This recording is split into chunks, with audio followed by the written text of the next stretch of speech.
Order के ground पे क्या हो रहा है और ये सारी चीज़ें हो गई। इस पे उन्होंने कहा कि पीएम से भी अपील की कि उनको हटाया जाए।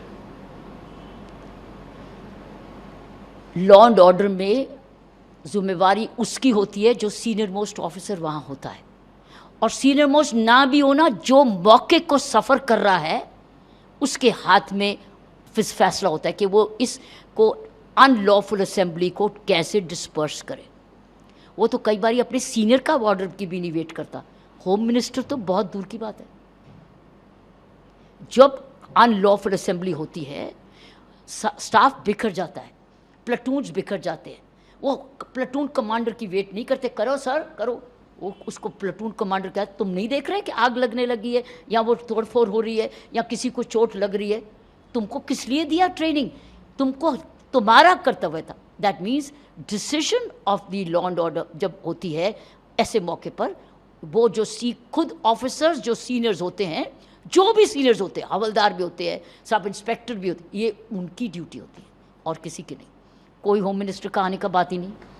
क्या आपको लगता है कि जो हुआ, पैलेट गन का इस्तेमाल हुआ, जैसा कि एलिगेशन लग रहा है, लोग आ रहे हैं बाहर कि हमें चोट लगी हुई है, क्या वो ठीक था? क्या बिना प्री इंफॉर्मेशन के या प्री डिप्लॉयमेंट से पहले एक ड्रिल किया जाता है, बताया जाता है आपको क्या करना है क्या नहीं, ऐसा हुआ? ड्रिल ट्रेनिंग में होती है। स्टैंडर्ड ऑपरेटिंग प्रोसीजर जो वेपन्स की वो ट्रेनिंग में होती है और फिर उसकी डिप्लॉयमेंट होती है। लेकिन किस तरीके से इस्तेमाल है, कब इस्तेमाल है, ये उसकी ट्रेनिंग की काबिलियत है।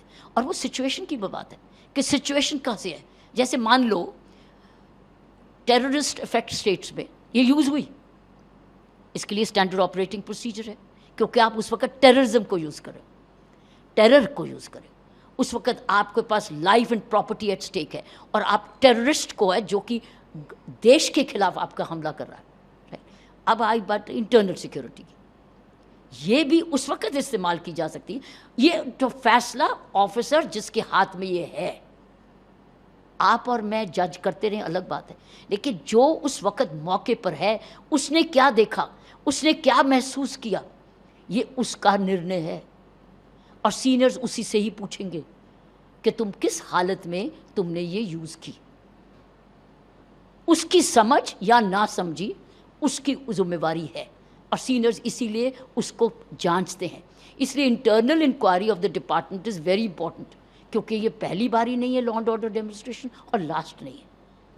और ये वेपनरी अनऑथराइज्ड नहीं है, इसके स्टैंडर्ड ऑपरेटिंग प्रोसीजर्स बने हुए हैं, और ये ऑपरेटिंग है। ये आरटीआई लगा के पूछ लीजिए एसओपी क्या है, टेररिस्ट इफेक्ट स्टेट में क्या है और नॉन टेररिस्ट इफेक्ट सिचुएशन में क्या है। ये एसओपी बने हुए हैं, ट्रेनिंग भी दी जाती है। इसीलिए तो वेपन है, इसलिए एमुनिशन है। लेकिन वो सही इस्तेमाल हुआ या दुरुपयोग हुआ, ये तो इंक्वायरी इंटरनल ही बताएगा, और हर सीनियर ऑफिसर ज़रूर जानना चाहेगा ये गलत इस्तेमाल हुआ या सही।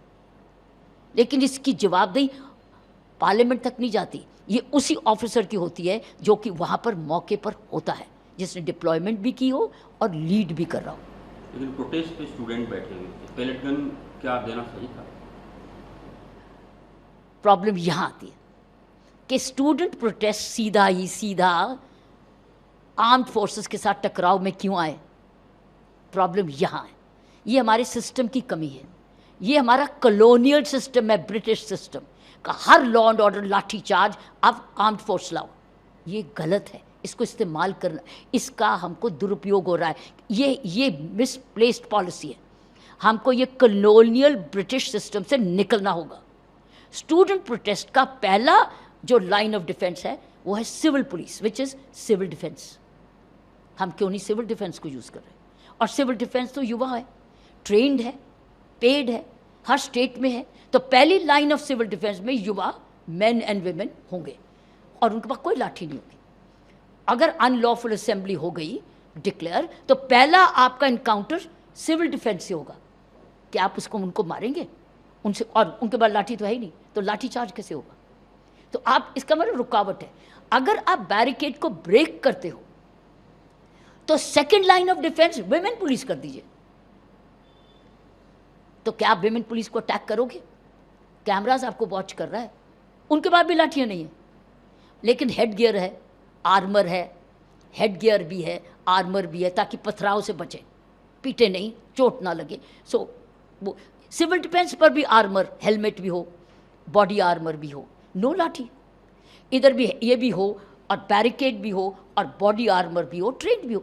लेकिन अगर बेकाबू हो रहा है तो फिर लास्ट रिजॉर्ट होनी चाहिए अपनी आर्म्ड पुलिस सिचुएशन देख के करेगी, ये उसकी जिम्मेवारी है। टीयर गैस करना है, लाठी चार्ज करना है या वाटर कैनन लगाना है, वो जो लास्ट स्टेज है। और लास्ट स्टेज पर अगर आपने वेपनरी यूज़ की तो इसका मतलब है कैमराज आपको एविडेंस बताएगा कि कौन क्या कर रहा था, कौन व्यक्ति आग लगा रहा था, क्योंकि उसमें तमाशबीन भी जुड़ जाएंगे, जान के आग लगाएंगे ताकि वो प्रोवोकेशन आए, तो कैमरा पकड़ेगा तो पता चल उस वक़्त किसने उसको देखा, उधर वो चलाएगा। तो आपने तो मैंने नहीं देखा, बाद में वो तो सिर्फ कैमरे नहीं देखा। और ऊपर से ड्रोन्स चलाओ, साथ साथ ड्रोन्स थ्रू आउट चलने चाहिए। ड्रोन आपको कैप्चर, ऊपर से भी कैप्चर करे, ड्रोन टेक्नोलॉजी का इस्तेमाल नीचे से भी करे, तो आप तो इन दी एंड पता चल जाएगा किसने क्या किया। लेकिन एक बात है कि प्रदर्शियों को पता होना चाहिए कि जब आप प्रदर्शन के लिए आए हैं और 144 लगी, वो जैसे 144 पहले थी, जो जिसके बाद बात है प्रोहिबिटरी ऑर्डर आ गया और आपको कहा गया कि you are a non lawful assembly ना हो, कुछ भी हो सकता है, तो आप पहले सिविल डिफेंस को भी तोड़ेंगे, विमेन पुलिस को भी ओवरलुक करेंगे, फिर आप एनकाउंटर करेंगे, क्योंकि उस वक्त तो पुलिस की ड्यूटी है लाइफ एंड प्रॉपर्टी को बचाना। चौथा गलती, अगली गलती जो मैंने देखा ये यहाँ पर प्रोटेस्ट में हुई है, एक तो कोई बैरियर नहीं, आप सीधा ही बढ़ रहे हैं आर्म्ड फोर्स के साथ, पहले कोई बैरियर नहीं है, सेफ्टी जोन्स नहीं है, जैसे कि बीएसएफ होती है आर्म्ड फोर्सेस पे, ऐसे ही मैं उसी एंगल से मैं ये कह रही थी। चौथी चीज़ है कि हम सीधा प्रदर्शनियों को पार्लियामेंट हाउस के दरवाजे दिखा रहे हैं, डेस्टिनेशन हम पार्लियामेंट हाउस दिखा रहे हैं। क्यों? इसको शिफ्ट करो रामलीला ग्राउंड, ये वेन्यू को ये जंतर मंतर छोटी सी है भीड़, और मार्केट के सामने बिल्कुल है, मार्केट को भी बंद नहीं करना पड़ेगा, मार्केट का सारा बिजनेस ठप हो जाएगा।